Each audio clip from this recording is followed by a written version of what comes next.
Bismillahirrahmanirrahim. Assalamualaikum warahmatullahi wabarakatuh. Alhamdulillahirabbil alamin. Wassalatu wassalamu ala Rasulillahil amin wa ala alihi wa sahbihi ghuril mayamin. Rabbi shrah li sadri wa yassir li amri wahlul 'uqdatam min lisani yafqahu qawli. Amma ba'du. Faqala Allah Subhanahu wa ta'ala fi kitabihil karim. Bismillahirrahmanirrahim. Ya ayyuhalladzina amanu kutiba alaikumus shiyam kama kutiba alal ladzina min qablikum la'allakum tattaqun. Shadaqallah wa shadaqa rasuluhul karim wa nahnu ala dzalika minasyahidin wasyakirin walhamdulillahi rabbil alamin. Saudara yang dimuliakan oleh Allah Subhanahu wa taala, ada hikmah kemuliaan yang Allah berikan kepada hambanya, khususnya umat Nabi Muhammad SAW. Hikmah kebijaksanaan itu adalah puasa Ramadan, Shiyamu Ramadan. Puasa Ramadan adalah anugerah yang termulia bagi umat Nabi besar Muhammad SAW, yang di dalam bulan Ramadan ada fasilitas istimewa yang Allah tidak berikan kepada umat-umat terdahulu.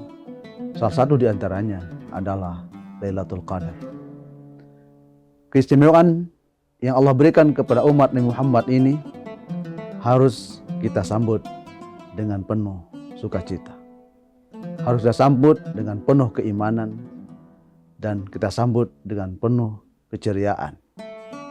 Ada 5 cara menyambut bulan suci Ramadan dalam perspektif Imam Ghazali rahimahullahu ta'ala.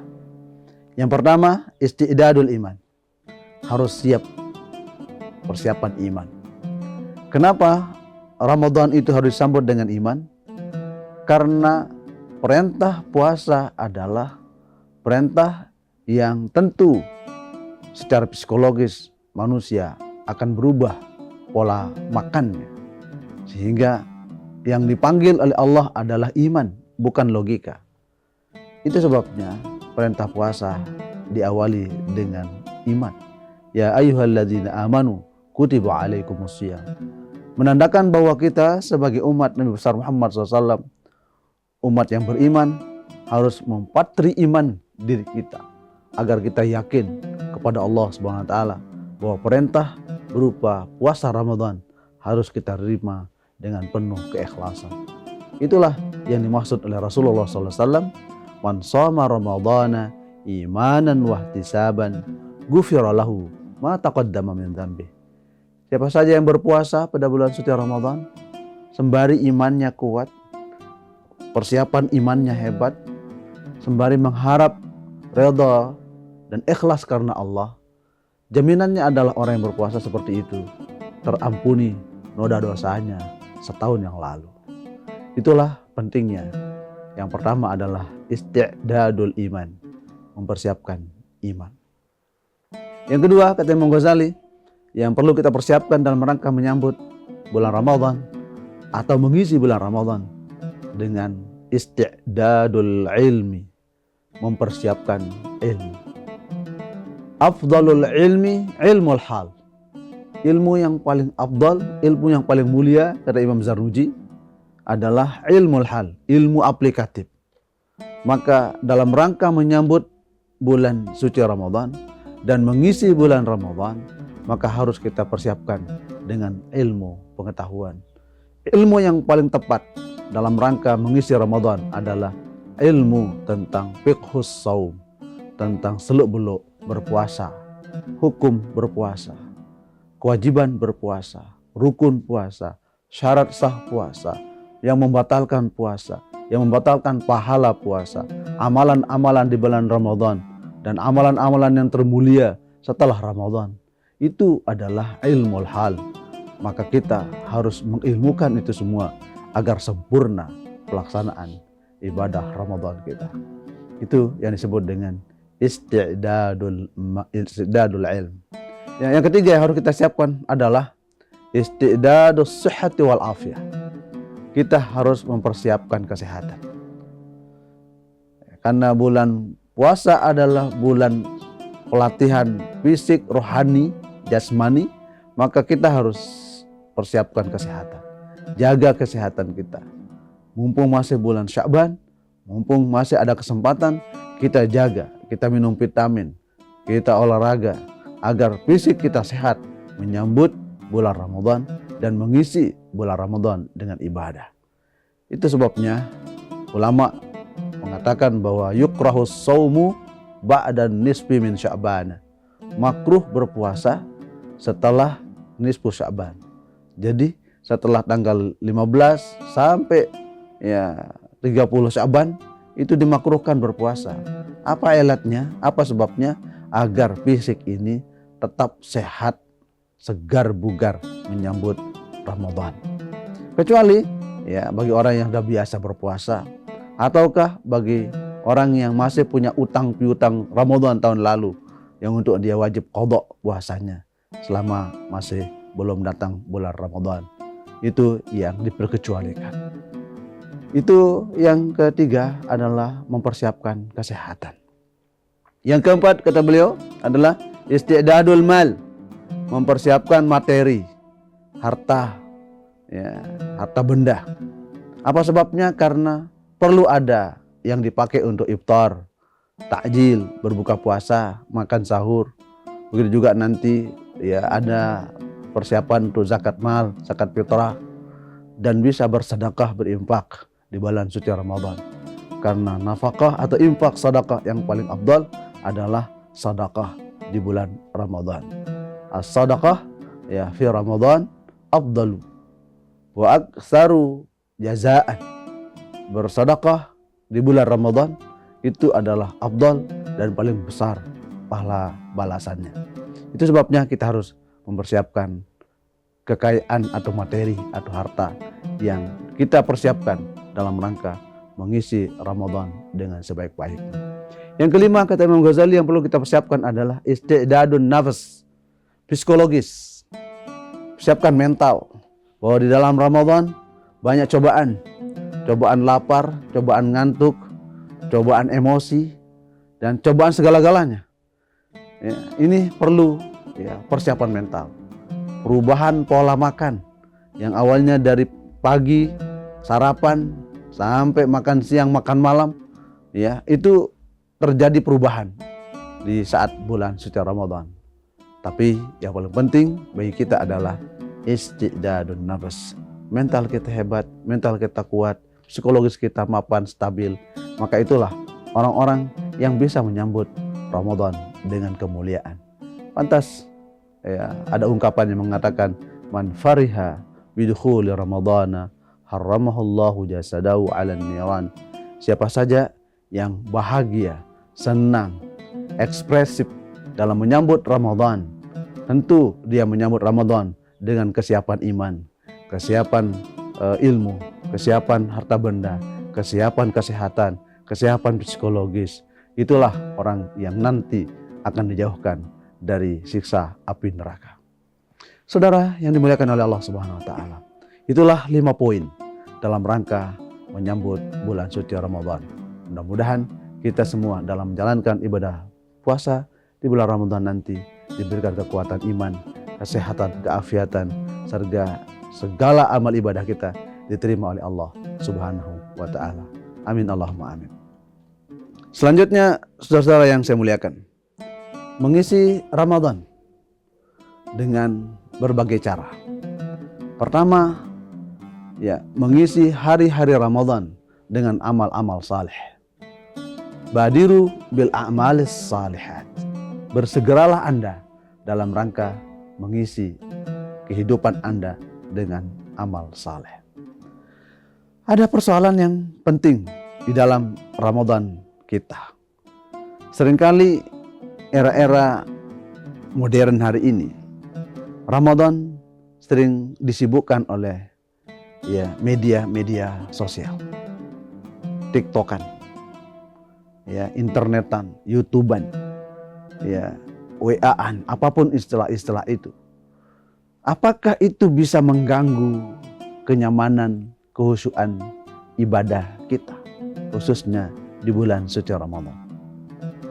Ada pandangan yang mengatakan adalah al-maqasid ala hukmil wasail atau al-wasailu ala hukmil maqasid. Sarana, prasarana itu atau wasilah, perantara tergantung pada orientasi dan tujuannya. Gadget seringkali melalaikan kita dalam beribadah. Gadget juga seringkali juga mengingatkan kita untuk beribadah. Dua sisi ini harus kita pandang secara positif. Bahwa bergadget ria di bulan Ramadan apakah mengurangi pahala puasa Ramadan? Tentu perlu dianalisa konten yang ada pada gadget kita. Jika konten yang ada gadget kita itu ada Quran, ada murattal, mendengar nasihat-nasihat ulama, mendengar nasihat-nasihat ya orang-orang yang cendekia, yang menyejukkan hati, menenteramkan jiwa, maka itu akan menjadi persoalan yang baik, tentu terpandang dan termulia, karena itu bisa menjadi sarana kita dekat kepada Allah Subhanahu wa Ta'ala. Sebaliknya, jika gadget itu melalaikan kita kepada Allah, ya, melihat hal-hal yang dilarang ya oleh Allah, ya, ada foto-foto yang seronok, yang tidak cocok, tidak sesuai dengan kode etik agama, itu bisa mengurangi, bahkan bisa membatalkan pahala puasa. Karena bisa pahala puasa batal, ya, disebabkan karena kita tidak bisa ghaddul basar, menahan pandangan, ya, tidak bisa nahan tangan untuk menyebarkan hoax, berita-berita bohong. Itu semua bisa membatalkan pahala puasa kita. Tapi jika tangan ini terampil kreatif, menulis nasihat-nasihat, kemudian kita kirim di IG, kita kirim di TikTok, kita kirim di YouTube, kita kirim di medsos, itu akan menjadi amal saleh yang bisa menjadi sarana introspeksi bagi diri kita dan orang lain. Itulah yang dimaksud oleh Allah dalam Al-Quran. Watawasau bil haqq, watawasau bis sabr. Saling menasihati dalam kebenaran, kebaikan, kesalahan, dan terus saling menasihati dalam aspek-aspek kesabaran dan ketahanan, resiliensi diri kita terhadap problematik kehidupan. Saudara yang dimuliakan oleh Allah Subhanahu wa Ta'ala, maka implikatif dari persoalan-persoalan kontemporer ini bisa dilihat pada dua ranah. Pertama adalah ranah normatif, bahwa orang-orang yang melakukan amal kebaikan melalui media sosial, sesungguhnya itu adalah jejak digital sosial yang akan terus diunduh, akan terus dibaca oleh semua orang. Maka sampaikanlah pesan-pesan yang mulia, sampaikanlah pesan-pesan yang dapat menggugah orang menuju kebaikan dan kebenaran. Itulah esensi kita dalam bermedia sosial. Jejak digital ini akan menjadi sesuatu yang abadi jika itu ya berpengaruh kepada persoalan-persoalan sosial. Maka inilah yang disebut dalam Al-Quran, "Faman ya'mal mithqala dzarratin khairan yarahu." Siapa saja yang melakukan kebaikan sekecil biji sawi, seperti kuman pun, dia akan lihat. Sekarang kita lihat jejak digital sekarang ini, yang bertahun-tahun itu bisa dilihat hari ini. Kenapa? Karena itulah kecanggihan. Maka tanamkanlah hal-hal kebaikan untuk dikenang oleh generasi-generasi yang akan datang. "Waman ya'mal mithqala dzarratin syarran yarahu." Begitu juga jika jejak-jejak digital negatif yang ditinggalkan pasti akan terlihat. Nah, inilah pentingnya filterisasi. Agama hadir untuk memfilter generasi-generasi anak bangsa agar tetap pada ranah keimanan, ketakwaan, dan memiliki dimensi kesalehan personal dan kesalehan sosial. Saudara yang dimuliakan oleh Allah Subhanahu wa Ta'ala, upaya kita sesungguhnya dalam melakukan filterisasi generasi muda dari persoalan-persoalan gadget ini, ya, di dalam kitab Ta'lim wa Ta'lim secara sederhana, Imam Zarnuji memberikan gambaran bahwa yang paling penting di dalam melakukan pendidikan terhadap anak itu adalah pertama at-ta'dib. Ajarkan adab sopan santun kepada anak. At-ta'dib adalah sebuah upaya kita memfilter generasi kita agar tidak terlarut dengan media sosial. Seringkali ya kecanduan media sosial itu menjadi perusak ya intelektual anak. Pembiasaan yang harus dilakukan selama Ramadan, karena Ramadan adalah madrasah. Ramadan adalah madrasah tarbawiyah, ya, wadah untuk melakukan kaderisasi dan pendidikan kepada anak-anak kita. Maka paling hebat bagi kita adalah mampu memanage, mampu mengatur ritme pendidikan anak-anak kita. Di mana Ramadan sebagai madrasah, sebagai universitas yang tempat mendidik anak-anak generasi yang nantinya keluar menjadi sarjana yang disebut dalam Al-Quran adalah la'allakum tattaqun. Inilah salah satu tindakan preventif kita dalam menjaga ya psikologis, mentalitas anak kita yang sehari-hari bergumul dengan dunia digital atau gadget. Ini yang pertama, cara memfilter generasi muda dari ya kecanduan terhadap ya elektronik atau media sosial. Yang kedua adalah at-ta'mik, berusaha memberikan internalisasi terhadap ajaran-ajaran agama. Pendekatan yang paling penting bagi orang tua adalah ya pendidikan hati ke hati, dari hati ke hati. Yang istilahnya Menteri Agama dengan ya kurikulum cinta. Bagaimana mahabbatul walid lil walad, kecintaan orang tua kepada anak itu tercurahkan dengan bilutf, dengan tutur kata yang lembut, nasihat dengan nasihat yang mulia, nasihat dengan yang hadir dari hati sucinya orang tua, ibu bapak. Maka itu akan punya asar, punya dampak, punya pengaruh terhadap psikologi anak kita, psikologi anak muda jika dinasihati dengan cara yang baik. Quran sudah memberikan model pendekatan yang hebat, adalah pendekatan yang sifatnya approach, pendekatan yang luar biasa, yang humanis. Quran katakan dalam Al-Quran, Allah mengatakan dalam Al-Quran, "Fabima rahmatim minallahi linta lahum, walau kunta fadhan ghalidhal qalbi lam faddu min haulik." Al-ayah. Dengan sebab rahmat Allah, maka lakukanlah sikap-sikap humanis kepada mereka.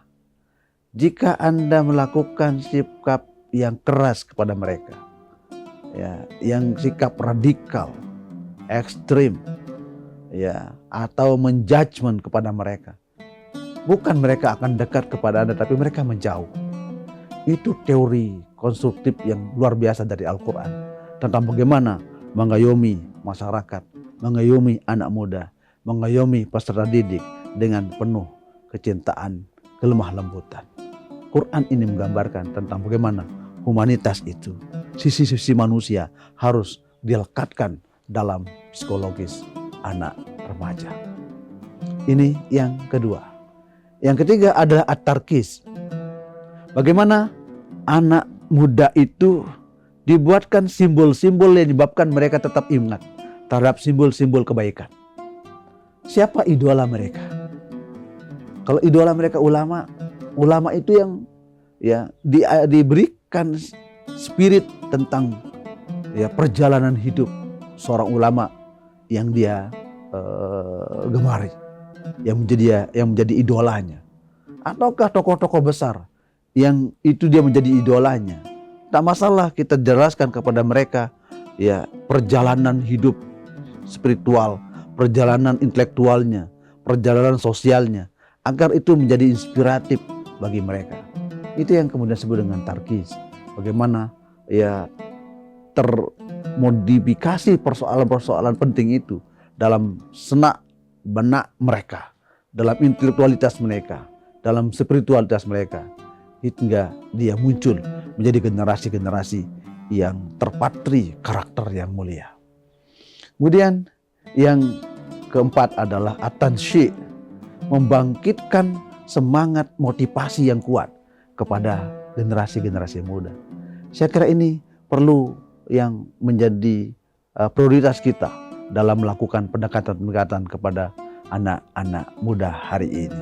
Kita tidak bisa dengan kekerasan, tidak bisa dengan kekuasaan yang serba memaksa mereka, karena eranya sudah berbeda, medianya sudah berbeda, sehingga 4 poin inilah cara yang paling jitu untuk membangkitkan semangat generasi-generasi yang bisa menjadi pemimpin masa depan. Inilah Ramadan sebagai wadah untuk menjadi orang-orang yang muttaqun, orang-orang yang mutawadhi, orang yang rendah hati, kemudian orang yang tawadhu, orang yang tawadhu secara intelektual, ya, kemudian tidak pernah sombong dalam segala hal. Kemudian mereka orang yang wara, tidak pernah rakus, tidak pernah tamak. Kemudian orang yang yakin akan eksistensi dirinya, yakin akan prestasi dirinya, dan yakin akan motivasi dirinya untuk menjadi orang yang mulia. Kemudian itulah orang-orang yang digambarkan dalam Al-Quran dengan orang yang al-faizun, orang yang beruntung dunia wal akhirah. Amin, Allahumma amin. Saya kira demikian pandangan saya tentang bagaimana Ramadan sesungguhnya, bagaimana mengisi Ramadan dengan sebaik-baiknya, dan bagaimana caranya kita menjaga generasi-generasi muda ini agar terus terkontrol intelektualnya, dia terjaga imannya, dan terus menjadi generasi yang sukses di masa-masa yang akan datang. Demikian, hadanallahu wa iyyakum ajma'in. Allahumma waffiq wal hadi ila sabilir rasyad. Wassalamualaikum warahmatullahi wabarakatuh. Download Tribun X sekarang. Menghadirkan lokal menjadi Indonesia.